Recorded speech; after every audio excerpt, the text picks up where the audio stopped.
This is Agent Provocateur with Allan Walsh and Adam Wylde. Welcome to a special playoff edition of Agent Provocateur. I am Allan Walsh with Adam Wylde. Adam Wylde, how are you? I'm great, Allan. I'm feeling sunny and beautiful and slightly heartbroken. But you know, it's a spring tradition for us here in Toronto. So you know what else is new? How are you doing? I actually found myself, kind of violating my own personal mores and cheering for Toronto because I was thinking of you and Jesse and Steve and was hoping things would turn out better for you guys. Yeah, it would have been content Christmas if we got through, but every year we say the same thing. It's like, man, things would be really good for business if they just made it through the first round, and it just never goes that way. So, Allan, it's hockey, and I know it's part and parcel of being a part of a tough division, and I know that you've got clients within that division who could probably attest to that. But, I want to ask you this, and this has nothing to do with specifically with the Leafs. We're in a results-based business, yes? Yes. Okay. So when a team is stuck on their process, but the results aren't there, but they swear up and down that the process is there, as an agent, how do you perceive a team that can't get over the hump? And I'm looking at teams that have been a lot more successful than the Leafs. Let's look at like the post-2000s Blues, the San Jose Sharks of the last decade, teams that just can't quite do it. And they were spectacular teams that could have put it together, but it just never worked out. How do you look at that as an agent? Do you look at those teams as teams where it's like, hey, they're just on the cusp. If a couple goals go the right way, they're through. Or as an agent, do you look at it and go, man, that's the reason they didn't get it done is because of A, B, and C. What are your thoughts on that? And I know, and I'm trying to be general here because I don't want you to comment specifically on the Leafs, but I want you to kind of like, there are teams like this every decade that just can't get it done. We all like to think that we're smarter than we really are. And it's amazing how many people I've talked to, the last couple of days who have all the answers to what ails Toronto, who have all the answers on how to fix this team and that team. If anybody could be a fly on the wall and hear the conversations that I have with general managers about other teams, they're freewheeling conversations where coaches are picked apart, general manager decisions are roundly criticized or at least questioned. And everybody seems to have, well, if I were in that situation, I would have done A or B or C. There is very much a brotherhood out there amongst all general managers on various issues. But it's amazing when you actually have, a detailed 20, 30-minute conversation. And, we talk about players that I represent. They bring up players I don't represent and ask about them. They talk about other teams, what you hear. There is a freewheeling exchange of information. It's really quite fascinating. But this time of year, when we go from 16 teams to 8 teams, as we turn the wheel from round 1 to round 2, it's amazing how many people have all the answers right now. I'm sure it is. I want to ask you this one. I've been meaning to ask you this forever, and then we'll get into some of the playoff discussions that we want to have. In terms of hard markets to play in, media-intensive markets, pressure markets, do you have a sense of where, what the rung is? Because like obviously in Toronto, it's so Toronto-centric. It's like, well, it's such a hard market to play in, and the players this and the players that. And I'm like, meanwhile, I know that if you play in Montreal, there are blogs, French language blogs, that will follow you around while you're grocery shopping and take pictures of you and post it on their website. Like and I'm not just saying Montreal, there's other places. Do you have a sense of, would you be willing to talk about what traditionally are the markets that are some of the harder off ice markets to play in. Are you able to talk about that? Sure, but it really is a matter of players and players being a fit for a particular market. Mm-hmm. There are some players who thrive on the notoriety. There are players who thrive on the pressure. They're able to deal with it. Mm-hmm. They enjoy it, and they perform at their highest level when they are under scrutiny and they know their game is being picked apart, and they are living life a little bit like a rock star off the ice. Yeah. And there are other players that absolutely hate it.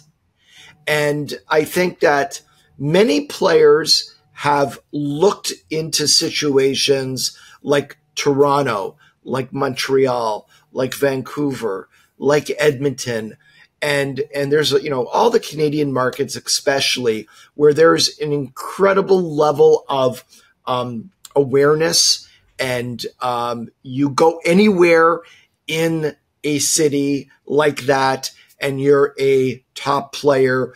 You go into a restaurant, you're recognized. You go into the supermarket, you're recognized. You walk down the street, you're recognized.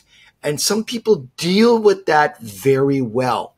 And there are other players that they just don't like it. They don't deal with it well. And as a result of that, they tend to cocoon. So they don't go out to restaurants. They Uber Eats or Postmates. They don't like to go for walks where they are recognized. So they tend to stay at home more. And that becomes mental health issue.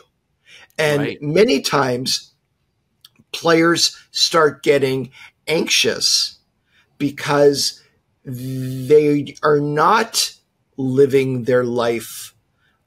They are hiding from the world, and that becomes very unhealthy.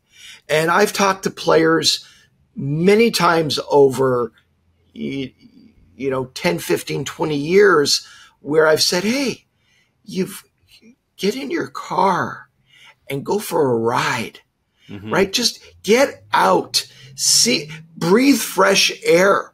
You can't live your life hiding in your condo or in your house. You've got to get out there. Mm-hmm. And some players, they are just not suited to play and thrive in that kind of a market. And you have to know. And many times players will say, oh yeah, I would love to be there. And that would be a great challenge for me. But then they get there, and the newness of it and the idea of, maybe being a little bit of a rock star wears off a little bit, and it becomes, holy fuck, this doesn't end. I have no privacy. Mm-hmm. And that's what you need, as an agent, to be able to manage. Right. Whew. That's and I think that's a completely different way of looking at it, right? Because I think the way that we kind of phrase it in the media is like, oh, it's just hard, blah blah, and people are like, why don't you just simply not read the newspaper articles about you, or why don't you, I mean, the restaurant thing is like, I don't even think people think about that. Right. I don't think they think about, for instance, William Nylander is known for walking his dogs out in the open here in Toronto regularly. I've run into him a couple times, and, I don't say anything to him, and he kind of gets left alone in the area that he's doing it. But he's the kind of guy that probably doesn't care. Right. He's just that seems to be his attitude, where I can imagine, for a lot of people, maybe that's just a really uncomfortable part of it. Where do you think the hardest places are to play for players that are not into that sort of spotlight? Outside of Toronto, which I think is just an overplayed thing, where else is it, a challenge or a real thing? You said the Canadian markets. I would imagine Boston and New York are in there too, correct? Sure. I mean, I've just to give you like a little idea, flavor of what it's like. Imagine 3 or 4 guys on a team walk into a restaurant, and the restaurant is kind of loud and there's a lot of talk going on, and all of a sudden it gets really quiet, and all eyes are on the players as they walk in and sit down. And everybody is looking over at them, right? So they're talking. It's hard not to be self-conscious and know that most eyes in the restaurant are on you and people are talking about you. And that's uncomfortable, right? You just want to go have dinner. And, you know, invariably, here's what happens. One person will come up to the table and either ask for a selfie, engage in conversation, want an autograph, and then it becomes, after that first person breaks the ice, 3, 4, 5, 6 people then do that. And, you know, when you're in public, you have an obligation to be kind. You have an obligation to be polite. This one fan, whether young or old, is having an interaction with a player that they will remember forever. And it's important to them. It is a huge moment for them. So you cannot be rude. You cannot say, no, I don't want to take a picture. You cannot say, you know, hey, listen, I'm having a dinner here and I don't want to be interrupted. You cannot. It's wrong. It's the wrong thing to do. But I've had players, literally, a steak comes to them. They start cutting the steak. They put the first piece of steak in their mouth, and somebody comes up and says, hey, can I take a picture with you? And the player is sitting there, you know, chewing his steak. And people have to understand that that's not always what they want to do, but you have an obligation. There's no, it's a deal breaker for me. Like, you have an obligation to be kind and polite and forthcoming with everybody that comes up to you if you're in public. And I've had situations, I've seen situations where after a while, players will turn and look to me, you know, Boston, New York, Chicago, and be a little exasperated. They're not having fun. They don't enjoy that. And it's not that they're taking anything for granted. It's just a very different way to go about living your life. Right. And I think it's a little bit harder too that everybody's got a camera now, right? Everybody's got a camera phone. They can video you against your will anytime, right? So you know, where I think in previous generations you could get out and probably blow off some steam and there's not really any proof the next day. Now you have to be very careful, right? Absolutely. So, yeah. Allan, I appreciate the insights on that, because I think it's something that comes up in this market a lot. And, you know, if anybody's watching this, they're hardcore hockey fans. And so it's better for us to understand the player perspective, because I don't think it's ever really fully explained, to be honest.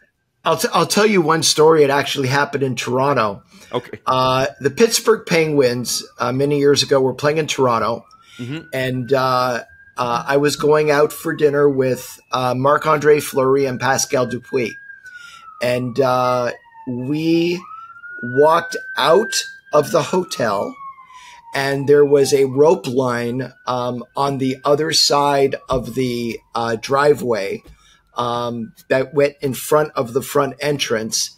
And both Pascal and Marc-Andre went out. There were probably about 100 seekers standing out there. Pittsburgh usually gets quite a crowd when they're on the road.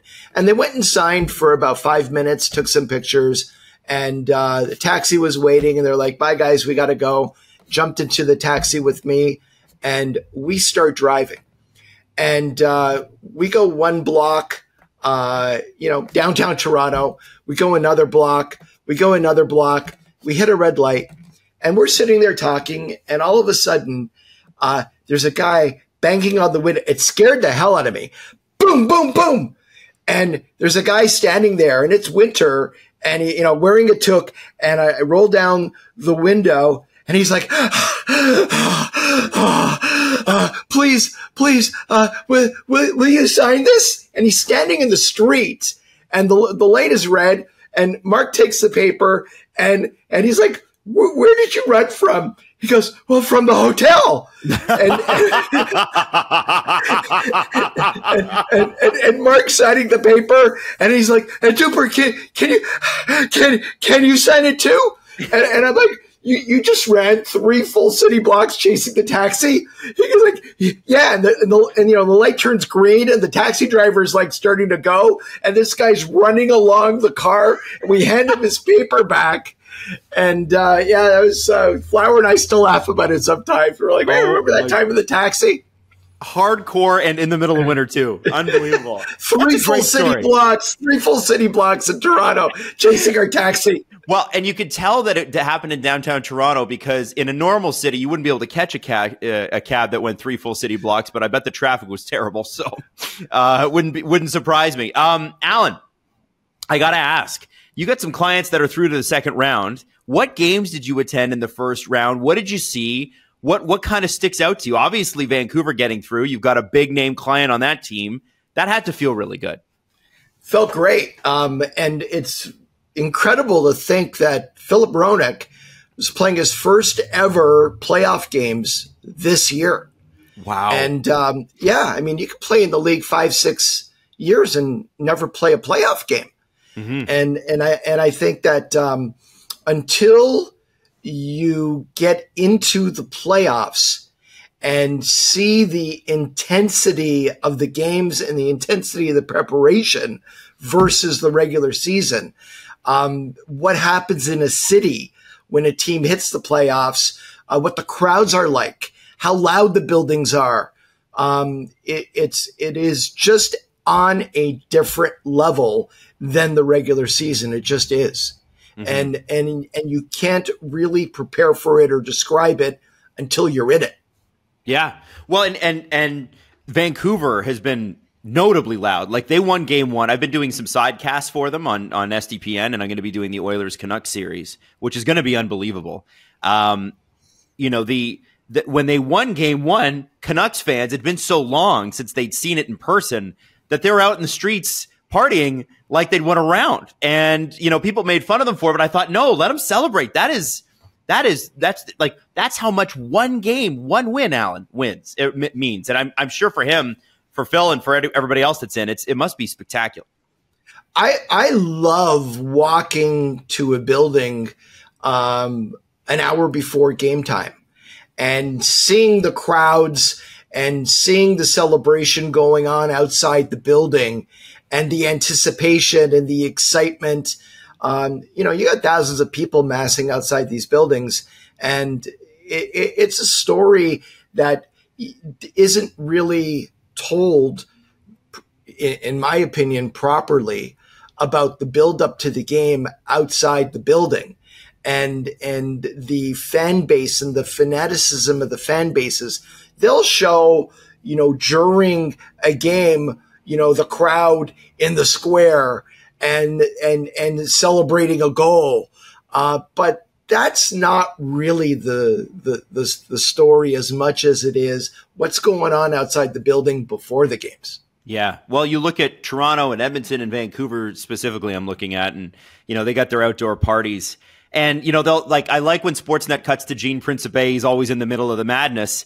And it's a great little square that they have. Winnipeg's got a really good street there too to do it in. But you're right. They only show it at the beginning. They don't talk about the 3 or 4 hours that those fans have already been standing out there, oftentimes without a porta potty, I might add. And they're chanting. Like, I was at Maple Leaf Square for game 3 with Jesse. We were working on a client thing. And we got into the square for a little bit, and then we went into the game. And it was so, it's open air, so loud outside. And I know Toronto's got the reputation as a bit of a quiet place, but man, it wasn't quiet outside that. You're right. I think people need to do a little bit more of a story. If only I knew somebody that owned and ran a media company, maybe I could talk to them about it. But maybe we should be doing that. If you know anybody, let me know. Yeah. Okay. So, what else did you see in the first round? Like, what are your thoughts? What are your takeaways? Exciting, letdown? How do you feel about the seeding? I want to know any of your takeaways. There weren't a lot of surprises. To me, I have a thing going on with Marty Havlat where every year before a round, we send each other our predictions and we keep score against each other. And I was very proudly in the 8 series, I was 7 out of 8. I guessed them right. Yeah. So I got my bragging rights over Marty right now. Usually he does a lot better than me. So, yeah. And, Marty right now is assistant GM of the Czech national team. So he's over with the national team right now. We exchanged our round 2 predictions with each other 2 days ago, and we'll see how that works out. It's amazing to me when you just think about the Boston-Toronto series, right? Game 7, one goal goes the other way. It's a completely different discussion. You go from, we got to round 2, baby, to we got to blow this thing up. Whole season, one goal. That's, and that's why I think the people that react emotionally and go to the, oh, we got to just blow this up now. I understand the disappointment. I understand the frustration. But the people advocating every time to let's just blow it up, it's like, well, what are you going to have left? Well, right? What about after 8 years of it, though, in Toronto's case? That's certainly something to look at. But, I mean, there was a team that won the Cup several years ago that I think prematurely moved core pieces of their team where if they would have kept that team together, and you can argue that they earned the right to stay together, could have been legitimate Cup contenders for at least a couple of more years. Would that be the St. Louis Blues? Well, that would be the St. Louis Blues. And I think they got prematurely blown up. Yep. And there's a lot of feeling amongst certain players on that team and who are not on that team about what if. It was a great team, top to bottom. And when Berube took over, it was like for Mike Yeo, it was a huge. I mean, what were they? They were like last place in January. Like, it's just unbelievable what they did. It seemed, it's funny, Allan, with that team specifically, it seemed like goaltending went from a strength to a bit of an Achilles heel. And I thought they had something with Ville Husso. And I think a lot of people did, but losing Pietrangelo, I think was it was tough. It's hard to replace guys like that, right? Yeah. And I think the one thing that if we look around the league, there are goalies who have good years and all of a sudden become in demand, whether by trade or free agency. And when a goalie changes cities, the transition is, and I've represented a lot of NHL goalies in my 30 years, the transition is difficult. And many times the goaltending and the defense together should be looked upon as one unit. And when you take that goalie and put him in a different city with a different team, sometimes with a different system, but with a different decor, everything changes. And sometimes there's a fit, and many times there isn't a fit. And people are like, geez, that guy was so good last year, or he was so good the last 2 years, and now it looks like he can't stop a puck. Right. Well, he's not any worse a goalie than he was before.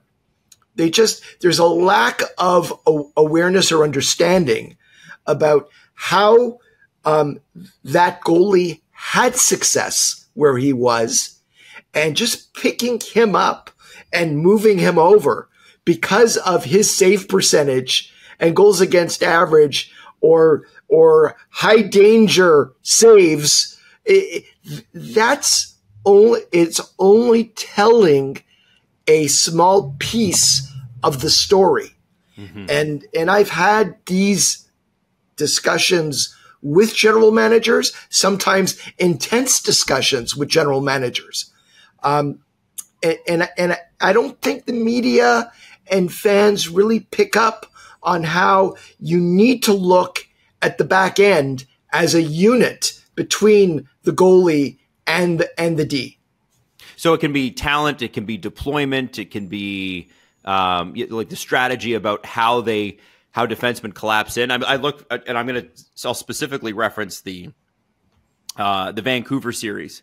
The fact that Vancouver did, and Nashville too, both did a great job on the penalty kill. Penalty kill, if it's bad, like we saw with the Leafs, can sewer a goaltender's numbers. And a lot of the time, they don't have a lot of control over it. Or the LA Kings. Edmonton dominated the series because of their PP. And the $1 million question is going to be, as we get to game 1 tomorrow, Edmonton, Vancouver, is Edmonton's power play so vaunted, as vaunted as it looks, mm-hmm. or was LA's PK? Was that part of the issue? And how will Vancouver's PK match up against Edmonton's power play? I mean, those are the key issues of who's going to win this series. Right.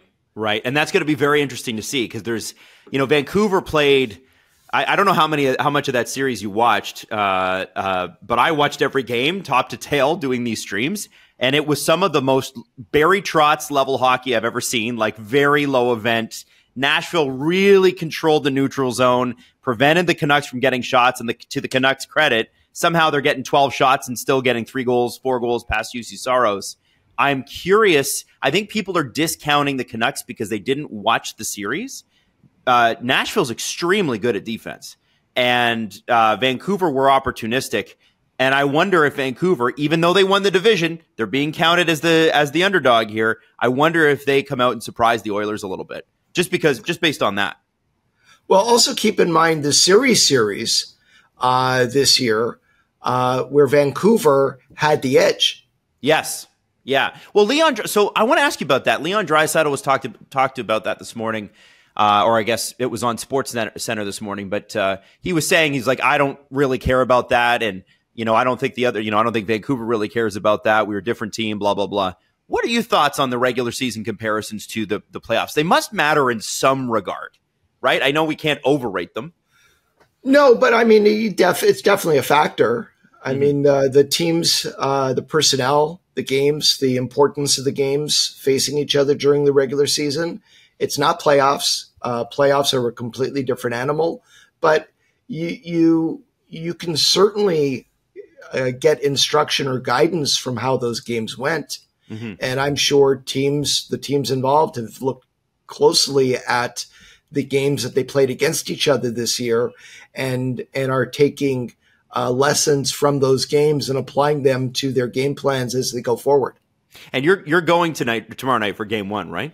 Yeah, I'm on my way to Vancouver. When we get off this podcast today, and I'll be there in Vancouver for games 1 and games 2, and then I'll meet up with Dallas for at least game 4 of their series. So there might be some Agent Provocateur fans in the crowd come up and ask you for a picture. What do you think about that?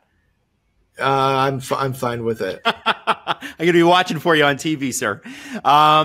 Okay, so one of the major issues for the first rounds in previous years has been refereeing, and I've noticed there have been some complaints, but there has been a significantly fewer, I think, than in past years for refereeing issues. Do you think there's anything to that? Have they changed anything, or is this just fans getting used to it and it hasn't been as egregious?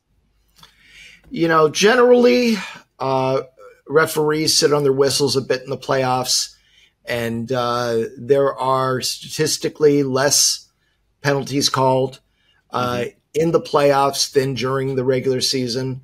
And we get that.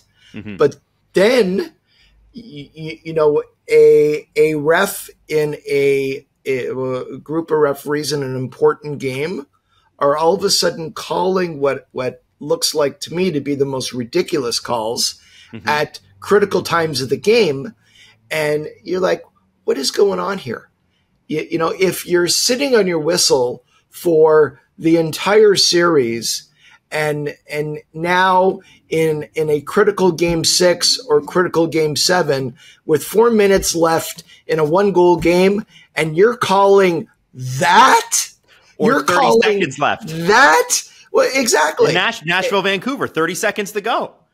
Game 6.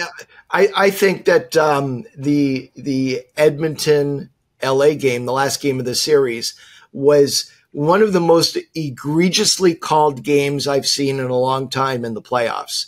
And generally you can't really make generalizations across the entire league. But I can say that still there are critical games and critical moments where the officiating in the NHL is borderline embarrassment to the league. And it's got to get addressed. There's a lot of reasons why. We did a whole episode on officiating, and I've had the chance to talk to officials. I think the NHL, from the training that goes into officials coming into the league, to the directions that they're being given by the league and how games are they hope that they're called. There's a lot of things that need to be revamped, and I hope, one day they get it right. Yeah, we got a little bit of blowback from people within the league. I can remember that one. Not a topic that certain people love.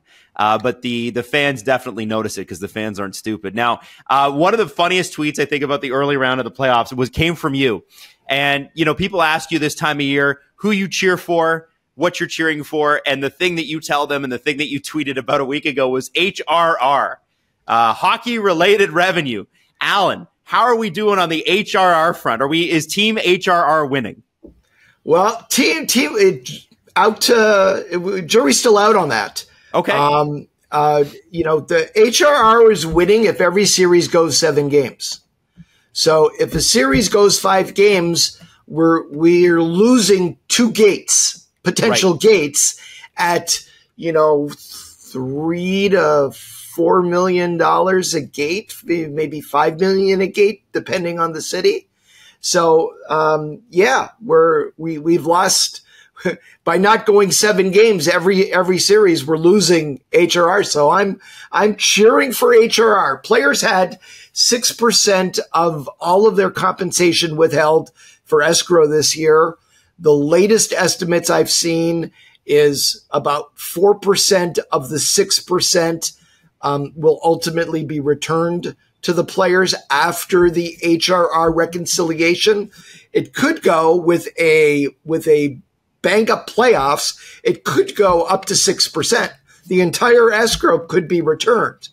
So that's money directly out of the players' pockets. It gets returned to the owners, the people who are their employers, so to speak. So, I'm cheering for HRR.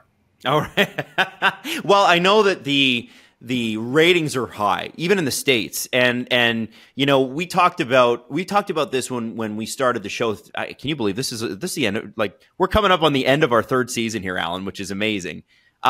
We talked about the disastrous sort of consequences of the 2004 lockout, because at the time, ESPN and the NHL had been working together since the early 1980s.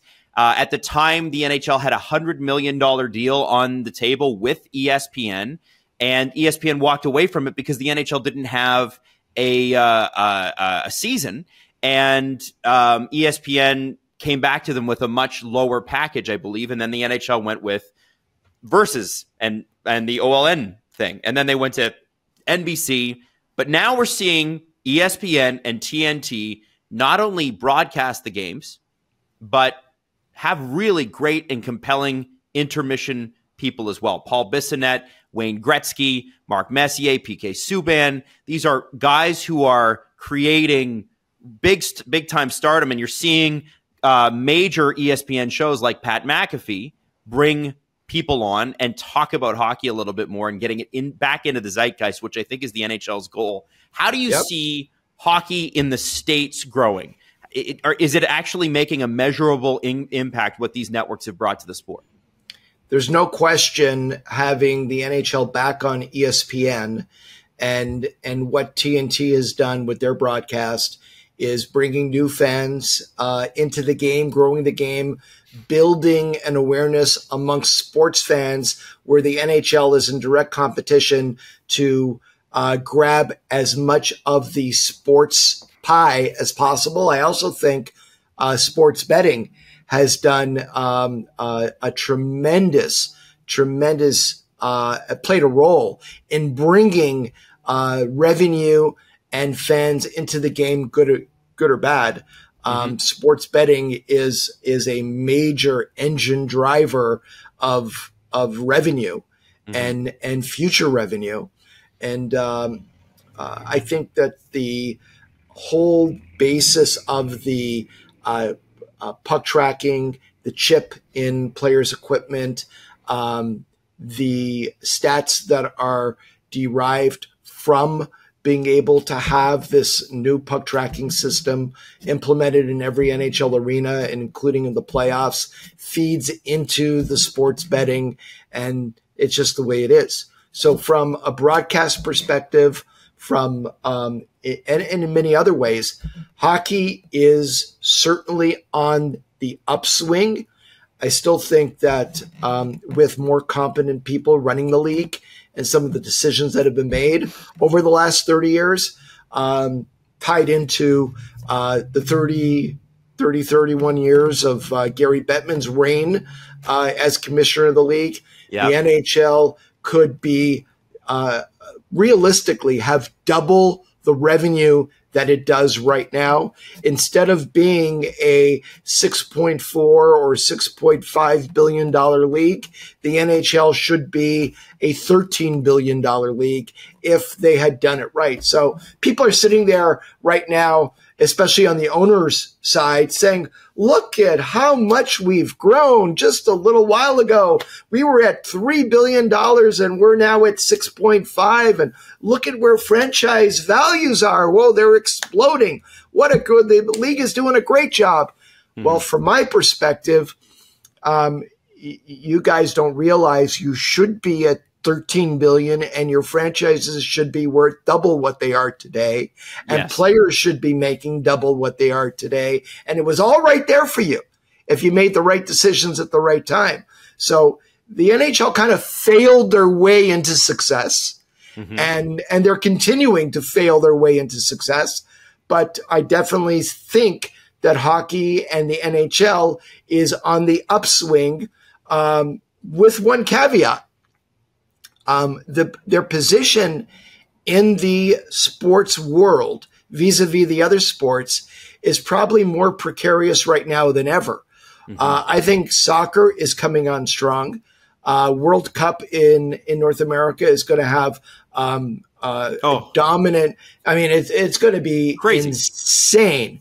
And I wonder, coming fast forwarding 5 years, 7 years, what the sports landscape is going to look like in North America vis-a-vis soccer, the NHL, Major League Baseball, and the NBA. I don't think anything is ever going to take the NFL off of their crown as the number one sport, it's revenue-wise, and it's part of the culture. Yeah. But I think everything else is up for grabs. Wow.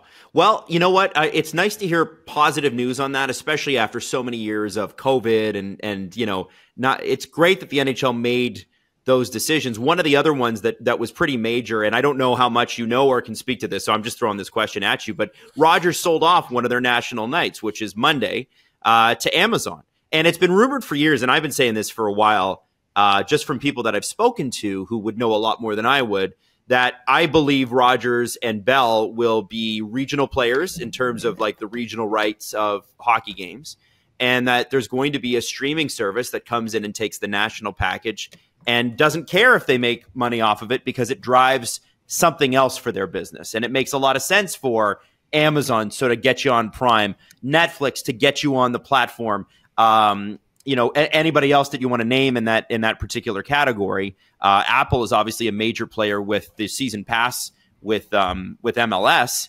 What are your thoughts on a change like that? Do you think it's a harbinger of things to come? I worry that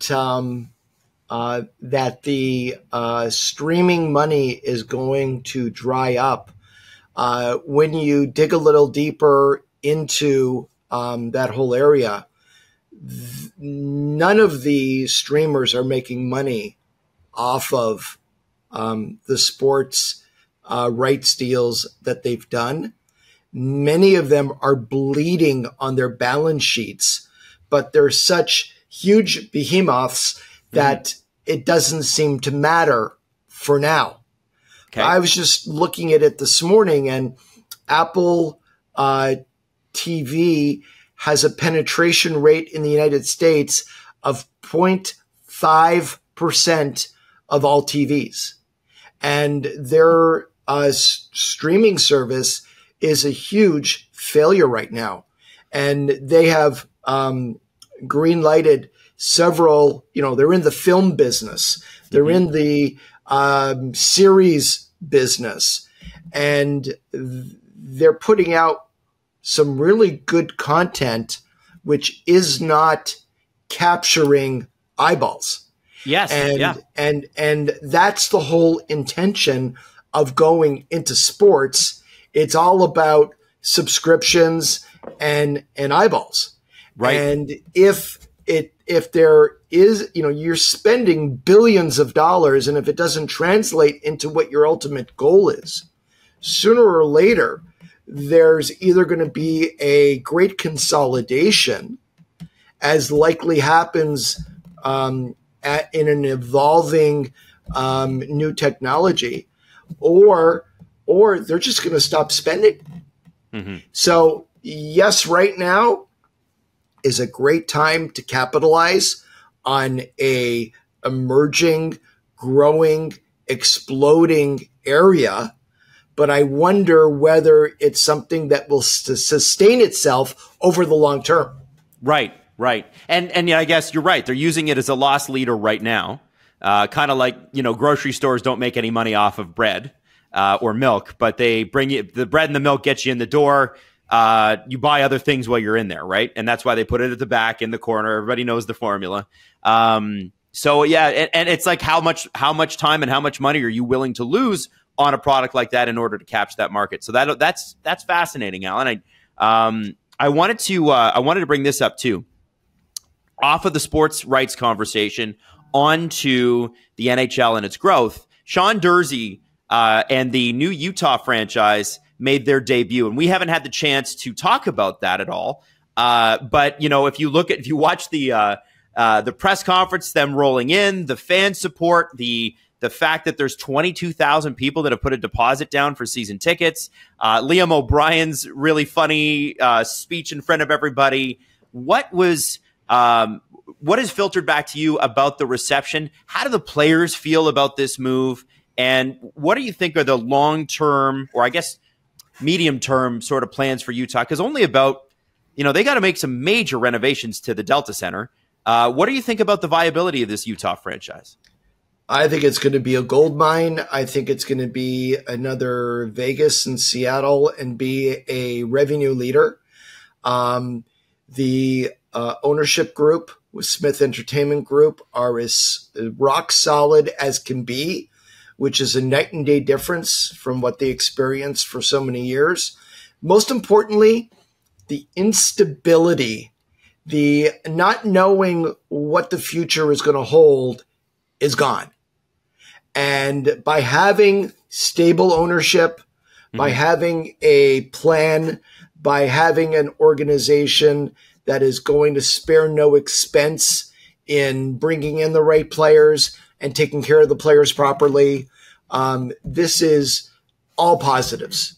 And I think the players were pretty blown away given what a difficult last 2 years and last year they've had in Arizona, with the constant hanging over their head. What's the future going to hold? Is the arena going to get built? Is there going to be a deal? Are we moving? Are we not moving?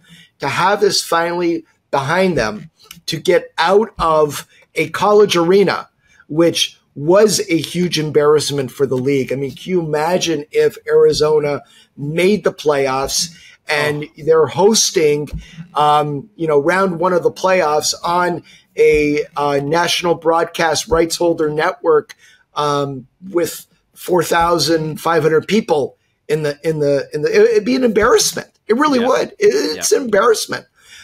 So for the league to realize finally, for Gary to realize finally that staying in that arena for another 4 or 5 years was completely untenable for the players and for the league. That here we are, the decision was made, the deal was made, and now onward into a much better situation with better ownership, with a commitment like I've never seen before. I think everybody was blown away who went on that jaunt to Salt Lake, met with ownership, met fans, had a big reception in a sold out arena where they were introduced. The excitement was real. And it's going to be, next season in Salt Lake. Wow. I think that it's going to be a premier place where players are going to want to play. That's so great to hear because, well, and from the media perspective on this, we were sold so many times that Arizona was going to get it done, and it got old and boring. And I'm sure you guys were sold the same thing internally, right? The agents were told, oh, it's going to be great. And the other owners were told, oh, it's going to be great. What I want to know from you is what has been the reaction from the other owners who have to fork out payments, support payments for a franchise like this every single year, and it's not like they won't have to fork out payments, but it's going to be significantly less because you feel that even if it's 12,000 seats that can see and another 2,000 that are partially obstructed at the Delta Center right now, that's a hell of a lot more than 4,600 in Mullet. Do you think that the owners are excited about this? I believe that various influential owners went to Gary and said, enough, we're done with this. We have another option. It's a great option. It's time. Okay. And I think that that's what finally got Gary to move in approaching Coyotes ownership about a relocation, a sale and relocation. I think the final push, it wasn't from the players. It wasn't from the media. It wasn't from the embarrassment of playing anymore in a 4,500 seat arena. It was the other owners in the league that I think pulled the plug. Wow. It makes sense though, doesn't it? It's almost funny that it didn't happen sooner, but I guess they wanted to be patient. Allan, when you talk about when we talk about expansion, one of the obviously you hear your Atlantas, we're hearing rumblings in Houston. It's been reported on a few times in the Houston Chronicle, I believe. Arizona seems like a viable market. Morello's got 5 years to get it done. What do you think? Do you think that because Arizona is a massive TV market, there's a really strong business case to be there. Can they get that done, do you think? Do you think they expand there in the next half decade? Well, from what I've seen, the Morello has 5 years to get it done, but he really has 3 years to get it done because he's got to have the arena built, and really he's got 3 years to make a deal and get this thing mostly built. And that's still a pretty tight timeline for him. I would be very surprised if there is an Arizona Coyote franchise, expansion franchise coming back to the NHL that is owned by Miruello. Okay. And when we talk about expansion, people always ask, how many? How many can you go? Okay, so you bring in Houston, you bring in Atlanta, let's just say. How many more teams can the NHL do right now? How many more markets are viable? And is there the player talent pool, which is something people bring up a lot, to support having stars in these markets too? Because that's what sells jerseys and sells tickets. Right. I think 34 is pretty much the top end of where you can go. Mm-hmm. But let's face it, expansion money is free money. And I have heard some people talking about 1.5 billion a franchise. And like I said last time, a few people have said to me, Allan, when we actually get there, each expansion team will be $2 billion. And that's before an arena, right? And that's just the fee that is going to the league that will be equitably distributed amongst the other owners for the privilege of joining the country club. Wow. That's the initiation fee. Wow. Oh, man. Yeah. Well, it's a heck of a club if you got money. It sure is. It sure is. Do you know anybody with some? And it's an exclusive club. Yes. Right? If there's 32 or 34 franchises and that's it, with the proliferation of billionaires around America and in North America, many more people can afford to buy a team than teams that are available. And that lack of supply certainly has a piece in the demand and the proliferation and growth of franchise values. And they're saying private equity money, one of the best places to put it is right in a franchise, right? Get into the sports. And the NHL, as of the, we call it the Big Four still, but I don't think that's really accurate anymore with soccer on the rise.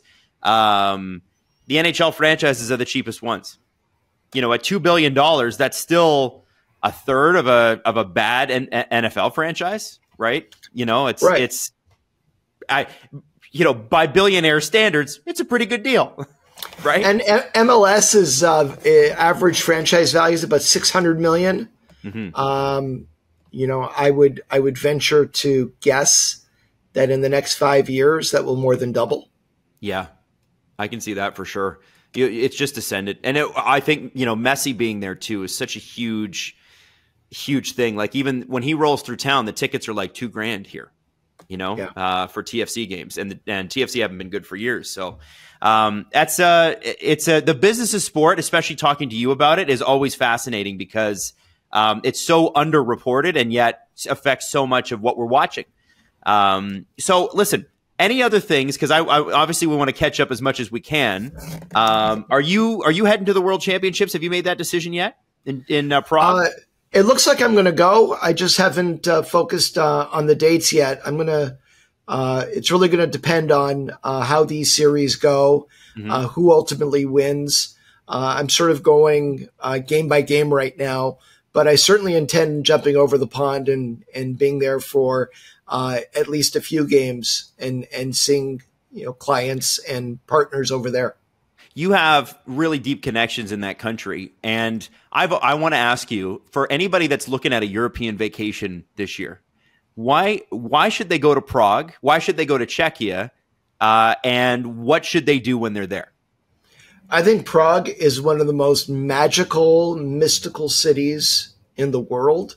Certainly the jewel of Middle Europe, from Starometsky na Městí, Old Town Square, one of the most beautiful squares in all of Europe, to Charles Bridge, walking over the bridge into Lessertown.